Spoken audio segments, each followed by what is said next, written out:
का चेक है, माननीय मंत्री श्री ओम प्रकाश राजभर जी ने भेजा है। हुआ था माननीय जिलाध्यक्ष जी कहाँ गए? उमेश जी, जिलाध्यक्ष जी ने हमको तत्काल बताया था, तो यहाँ थानों ने पर करके फिर यहाँ डीआईजी साहब से, कमिश्नर से मिल बात करके सब कुछ हुआ, लेकिन थोड़ा सा डिले हुआ। हमारा मानना यह था कि इसमें जरा सा लापरवाही बरती गई थी, जिसका परिणाम आज लोगों को भुगतना पड़ा। हम कल डीजीपी से मिले थे उत्तर प्रदेश के, और कल ही सचिन उधर ध्यान लगा रखें, और कल ही जो है मैं प्रमुख सचिव गृह से भी मिला था, और माननीय मुख्यमंत्री जी के जो चीफ सेक्रेटरी हैं उनसे भी मिला था। मैं मुख्य सचिव तो उसमें जैसे थोड़ा सा माहौल बिगाड़ने का लोगों ने प्रयास किया। मामला जिस हिसाब से हुआ ऐसा नहीं होना चाहिए। तो ओवरऑल डीजीपी साहब से कल मैं मिला और हमने कहा कि इसकी उच्च स्तरीय जांच कराइए, जिससे कि परिवार को न्याय मिल सके। इसमें जो लोग दोषी हैं उनके खिलाफ कठोरतम कार्रवाई हो। और जैसे जो हमको ज्वाला जी के माध्यम से फीडबैक मिला कि क्या क्या दिक्कतें हैं, हमने इनको अवगत भी कराया।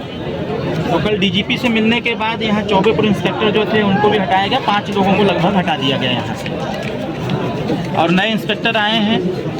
और हमने जो इस पूरे केस की जांच के लिए, क्योंकि आप भी चाहते हैं कि सबके साथ न्याय हो, ये है ना, हमको न्याय चाहिए, न्याय चाहिए, हम भी वही चाहते हैं, यहाँ आए हुए सभी लोग वही चाहते हैं कि न्याय हो।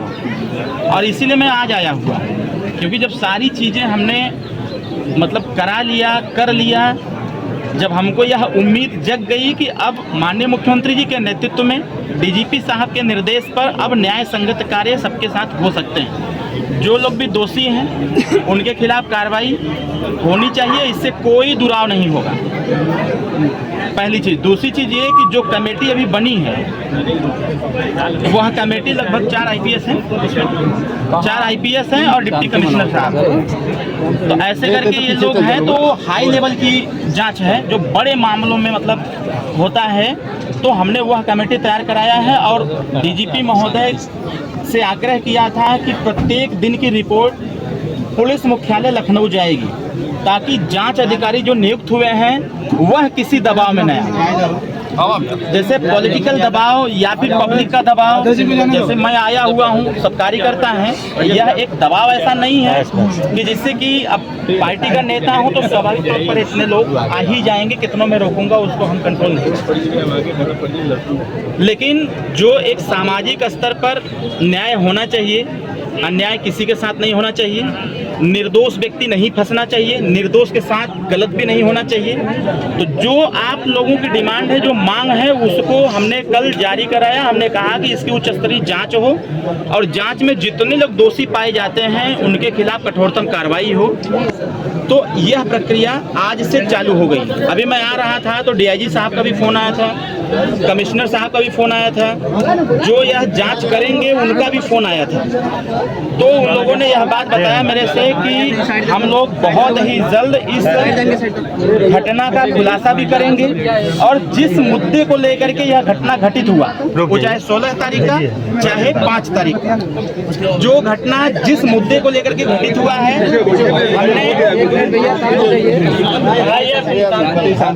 हमने यहाँ जो कमिश्नर साहब हैं उनसे भी हमने वार्तालाप किया है और डीएम साहब से भी हमने बोला कि स्थानीय लोगों को लगा करके जो भी छोटी मसले को लेकर के इतना बड़ा घटना ये हुआ, अरे यार पहले बात बंद कर, परिवार को उसको सॉल्व कराना नितांत आवश्यक है।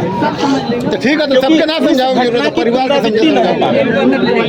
समझ रहे हैं। तो ऐसी घटना की पुनरावृत्ति न हो पावे, इसके लिए हमारा प्रयास यह है कि जिस मुद्दे को लेकर के यह घटना घटित हुआ वह मुद्दा ही हल करा दिया जाए, ठीक ना। तो इसमें भी कमिश्नर साहब से मैंने यह कहा है कि अगर राजस्व की टीम लापरवाही बरती हो,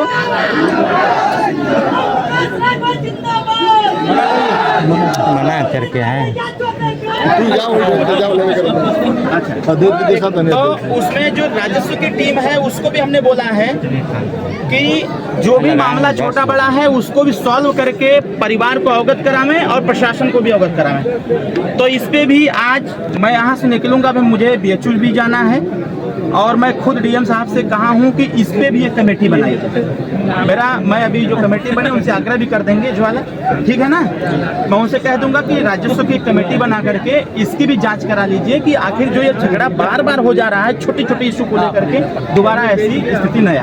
हम लोगों को सिर्फ परेशान कर, हमने जब उन लोगों ने हमसे कहा जमीन बांटने के लिए, तो जो हमारे बड़ बुजुर्ग हैं, जैसे यादव लोग जो बड़ बुजुर्ग हैं, हमने उनको बुलाया अपना जमीन बांटने। यहाँ पे जो जिनको हम मानते हैं, जैसे हमसे बड़े हैं, उनको हमने बुला दिया। वो आकर घंटा 2 घंटा बैठे, लेकिन जब ठाकुर देखा कि यादव लोग आ गए तो नहीं आए। तो बताइए आप किस तरह से जमीन बांटे? हमारा ही जमीन है, हमारे प्रति उनका एक तरफा विवाद है। मेन वजह उनका ये है कि उन्हीं की जमीन में से हम लोगों को हमेशा आना जाना है।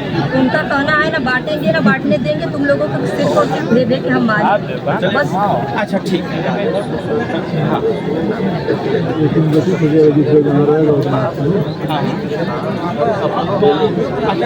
हम समझ गए। हम राजस्व की टीम का भी गठन करा देते हैं कि वो यहाँ ये एकदम परमानेंट, हाँ ये परमानेंट सॉल्यूशन हो जाएगा। फिर ये जो लोग तथाकथित चीज़ें समझ में आ रही हैं, सुनने को आ रही हैं, आप लोग गांव में रह रहे हैं तो जो सुनने को आ रही हैं इसका भी निस्तारण हो जाए। तो मैं आज ही इस पे कमिश्नर साहब से दोबारा बात करूंगा, DM साहब से कहूंगा कि SDM महोदय को लगा करके और कानूनगो को, इन सब लोगों को लगा करके खड़ा हो करके, प्रशासन लगा करके खड़ा हो करके इस मसले का हमेशा के निस्तारण करा जाए, समाधान हो जाए, ठीक ना। जो भी समस्या छोटी बड़ी उसका समाधान हो जाए ताकि दोबारा इसकी पुनरावृत्ति ना। इसका फीडबैक आप भी दीजिए, बाकी हम कमेटी से भी बोल देते हैं, DM साहब से भी बोल देते हैं हम। सर जो मेरे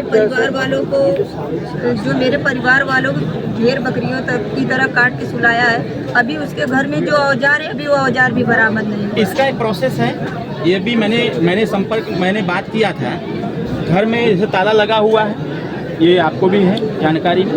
तो अब जैसे किसी घर का छानबीन तो कोर्ट के ही आदेश पर होता है, तो अब ये लोगों का काम है, कमेटी बनी गई है, वही कमेटी आदेश लेगी और फिर उसका काम कर देगी, उसका जांच पड़ताल करके देख लेगी क्या कुछ रहा है। तो ये चीज़ें हम लोग जैसे भाई कानूनी तरीके से चलेंगे तो ठीक रहेगा। जिसने कानून को अपने हाथ में लिया, जिसने कानून का उल्लंघन किया, उसका हश्र क्या है पूरा प्रदेश, पूरा देश भी देख रहा है। समझ रहे हैं ना आप लोग? कानून को जिसने अपने हाथ में लिया पूरा प्रदेश देख रहा है कि क्या स्थिति है। बस इसमें न्याय हो जाए, जो समस्या को लेकर के बार बार झगड़ा खड़ा हो जा रहा है वह खत्म हो जाए, ठीक ना। दूसरी बात, ज्वाला जी बोले थे कि जो ट्रामा सेंटर में इलाज हो रहा है, मैंने इनको बोल दिया है कि वहाँ से मुझे क्या चाहिए ये जिस दिन दे देंगे, हम 3 दिन के अंदर सारा पैसा वहाँ भेज देंगे। हम तो तोड़ लगे हैं, ठीक। मैंने आज आपके लिए बोला था कि आज हमको उपलब्ध कराइएगा। जब वो बन जाए तो किसी के माध्यम से कार्यालय तक भिजवा दीजिए, जो बताया हूँ। 3 दिन के अंदर मैं खुद मुख्यमंत्री जी से बात करूँगा। 3-4 दिन के अंदर, मतलब उसकी जो एक टाइमिंग होती है उसका आधे समय में ही हम लोग करा दिया जाएगा, ठीक ना। तो कम से कम उनका इलाज हो जाएगा पूरा। बाकी जो घायल लोग हैं उनको अभी मैं चलूँगा, उधर देख लेता हूँ, मैं बातचीत कर लेता हूँ। बस हम ये बताने आए हैं आपसे कि आपको निश्चिंत रहना है। पुलिस प्रशासन की पिकेट भी यहाँ बैठाई गई है और यह तब तक रहेगी, मैं अनुरोध कर दूँगा, तब तक रहेगी जब तक राजस्व सिंह इस समस्या का समाधान न कर दे भैया, ठीक ना। ये हमारा आपसे अनुरोध है। हाँ, जो लोग भी हैं वो प्रयास से जरूर रहे कि ये तब तक रहे जब तक कि इस समस्या का समाधान न हो जाए। क्यों मान्यता जी? जी क्यों? यही रिपोर्ट आप भी देंगे इंस्पेक्टर साहब, समझ रहे हैं ना? समझ गए। हाँ, दोबारा ऐसी घटना की पुनरावृत्ति न हो, आपके बारे में हमने पता कराया है। आप अच्छे ऑफिसर हैं और हम यह कह सकते हैं कि अपना भी ध्यान इस पे बना के रखिए। ये पिकेट तो जो है ये है, लेकिन कुछ अपने भी इनपुट लेते रहिए। माहौल अब खराब नहीं होना चाहिए किसी स्थिति में। सीओ साहब, किसी भी स्थिति में माहौल खराब नहीं होना चाहिए। अब जो हुआ उस पे कानून अपना काम कर रहा है, दंड दे रहा है और इसमें भी किसी पर कोई डिनाई ना हो, ठीक ना। ठीक ज्वाला, और क्या और बताओ?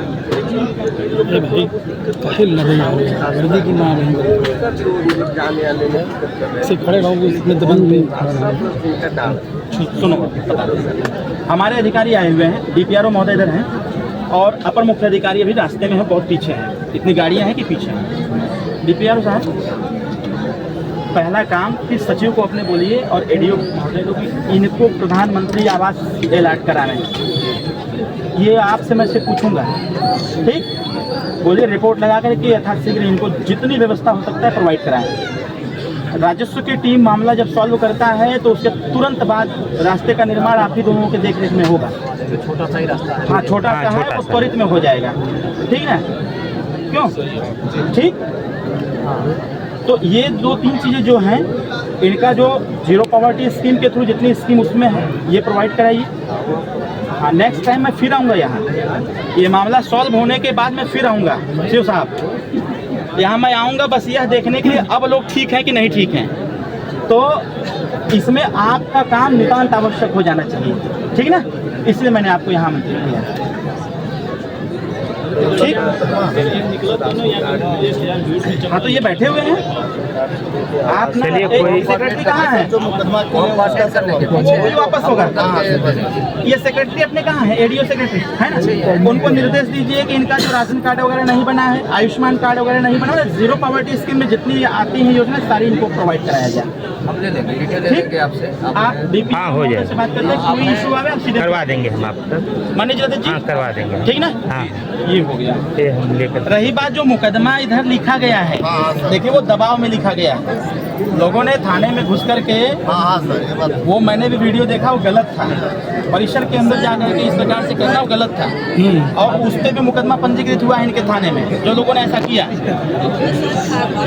बेवजह नकल बनाकर अस्पताल में सोए हुए उनको भी निकाल कर आप जेल में डाल, ऐसा वो कानून का काम ऐसा है, वो जिंदगी मौत नहीं, ये जो एसआईटी की टीम गठित कराया हूँ, ये उनका विषय है कि जो उस प्रकार की स्थिति में हो तो डॉक्टर अपना नौकरी थोड़ी खाएगा। डॉक्टर अगर फर्जी तरीके से किसी को सुला के रखेगा तो डॉक्टर की नौकरी जाएगी, सीएमओ की नौकरी जाएगी। मैं वैसे जा भी रहा हूँ तो मैं इससे बात भी कर लूंगा, मैं, आप लोग परेशान ना हो, मैं आ गया हूँ, सब अच्छा होगा। यही मांग है कि उनको मौत की सजा, उनको फांसी होना चाहिए, उनके घर पे बुलडोजर चलता है। आप हमारे बड़े भाई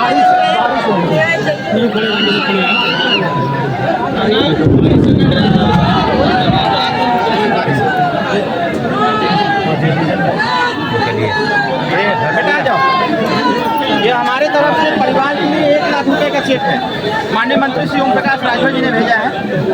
ये चलो 1 लाख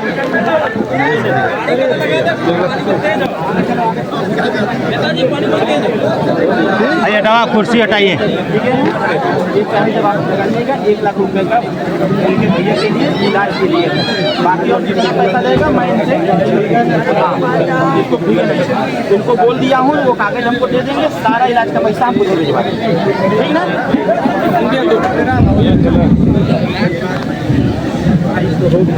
किनारे लगा लिए, इस बात जाए तो जाए।